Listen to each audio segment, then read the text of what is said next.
Nos, Miráka, előbb kellett volna gondolkodni, azután cselekedni. Nem volt szép dolog tőled szégyent hozni egy egész mennyországnyi angyalra, de úgy döntöttünk, adunk még egy lehetőséget. Köszönöm! Egy földi éjszakát kapsz arra, hogy megkeresd Tél urat, és rábírd arra, hogy adja neked azt a zsákját, amiben a legféltettebb, az ezüstösen csillogó ünnepi honpéket őrzi, hogy te azokat karácsony reggel leszórhassd a földre. Egyedül kell megkeresnem a telet. Igen, ha meg tudod találni, köztünk maradhatsz. Ellenkező esetben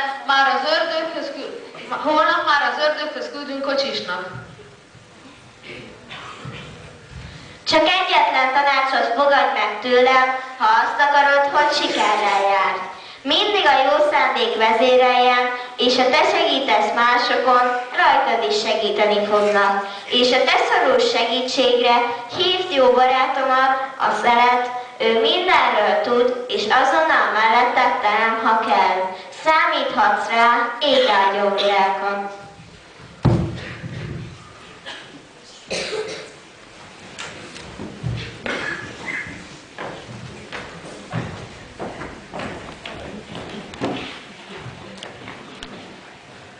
Valamára elindulok, majd csak találok valakit, aki megmondja nekem, merre van a tél. Nini, egy magányos fenyőfa karácsonykor. Gondolom a fák közt te vagy a legszomorúbb fenyő. Valamennyi testvéremet kivágták, a faluba vitték, eladták karácsonyfának. Ha rájuk gondolok, elszorul a szívem, hiszen ott állnak a jó meleg szobánkba, felékesítve, mint a curi kisasszonyok. Téged itt felejtettek? Engem nem akartak kivágni. Mikor az ősz végén erre járt az öreg erdész, hogy megjelölje azokat a fákat, amelyeket ezen a télen karácsonyfának szánnak, rám nézett, ezt mondta, maradjon, nem jó ez semmire, kicsi és formátlan is. Mindez azért, mert tavasszal rám tört egy korhat töreg tölgy, amiből ágaimat nem bírtam megszabadítani, ezért képtelen voltam fárdon növekedni. Nagyon szeretnél karácsonyfa lenni? Nagyon. Segítek majd én rajtad? Szél, szél, kelti szél, segítséget kérem én. Tisztán, Miráka! Szeretném, ha segítenél ezen a szép fenyőn, hogy kiszabaduljon a korhat tölgy fogságából.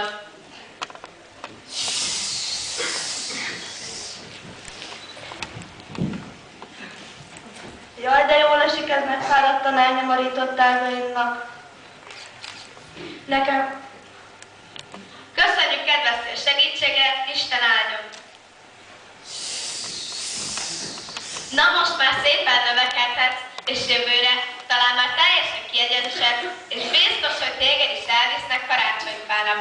Én lennék a legboldogabb. Hogy lehettem ilyen ostoba, hogy összekevertem a karácsonyi ajándékokat? Ha ezt a mai éjszakát sikerül jóvá tennem, ígérem, nem cselekszem többé rosszat. Nini, egy gyertya, aki elaludt az útszélén. Júj, de csúnyán, horkol. Ha nem látnám, hogy gyertya, azt hinném, medve durmal itt a sötétben. Ha-hó, gyertya, ébresztő, ébredj! Nem bírok, alszok. Mit keresel te itt az útszélén a hidegben? Egy rossz fiú elfújta a lágomat, és azóta nem járt erre senki, aki felébresztett volna.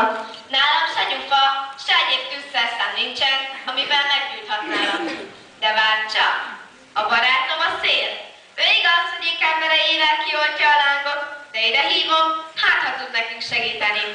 Szél, szél, kelti szél, segítséget kérem én. Hívtál, Miráka?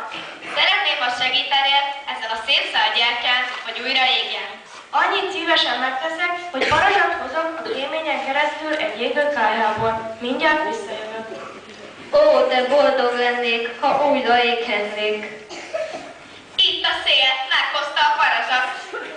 Itt a parázs, keresd életre a gyertyát. Így nincs, gyönyörűen ég a kanócod. Ó, köszönöm, újra élek. Nekem röpülnöm kell tovább, Isten áldjon benneteket. Köszönöm, kedves szél, nagyon köszönöm. Add ide, Miráka, a kezedet, hagyd melegítsen meg, amit jót tettél velem. A szél hozta a parazsat, nélkül semmire sem mentem volna. Azt lehet, hogy ő hozta, de a te jó szívet hívtad ide. Na nekem mennem kell megkeresni a felet. Mesélj, még nincs késő. Sajnos én sem tudom, merre lehet, de egy jó tanácsot adhatok. Indulj arra, amelyre a szíved vezérel. Viszlát, kedves gyertya, ég sokáig. Hogy lehettem ilyen buta, hogy összekevertem a karácsonyi ajándékokat? Ha ezt a mai éjszakát sikerül jóvá tennem, ígérem, nem cselekszem többé rosszat. Hogy is mondta a gyertya? Menjek arra, amely a szívem vezérel.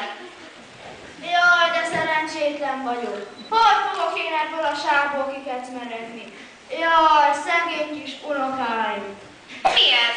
Valaki nagy bajban lehet. Öreg apám, mit vesztegel itt az út szélén? Ne is kérdezz, kijöttem az erdőbe a tűzifáért, mire a két haszontalan szamaram elszabadult, én meg itt maradtam a hidegben és a sárban. Egész délután tűzifát szedtem, hogy legalább karácsony este megvárzanak az unokáim. Aztán miért nem hívott segítséget? Nem merem én itt hagyni ezt az úrcska talicskát, mert félek, mire visszajötnék a faluból, ellopnák. Segítek én a maga baján, öreg apám? Nem kell itt a hidegben éjszakázni? Te hogyan? Hát olyan gyenge vagy, mint a harmad. Még ketten is kevesek vagyunk ahhoz, hogy kirántsuk a sárból a talicskát. Nem is a maga erejére gondoltam, hanem ott a szél, aki mindjárt erősebb. Szél, szél, kerti szél, segítséget kérem én. Hívtál, Mireka? No hát, még ilyen? Biztos csak álmodom. Vagy meglátott a sok karácsonyiból, amit megittam, hogy ne fázzak annyira. Itt az a szerencsétlen öregember, akinek a talicskája beszorult a sárba. Látod, a tűzifát már összeszedtük. Kérlek, kedves szél, segíts hazahúzni a bácsi rakományát. Horruk, horruk, na még egy kicsit. Ez az, kint vagyunk a kátyúból.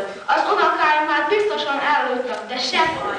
Reggelre, mire felkelnek, megrakom a cserépkályhát, hogy jó meleg legyen nekik a szoba. És ha minden rendben megy, reggelre talán már elérkezik a várva várt hóesés, és délután már mehetnek a gyerekek szánkózni.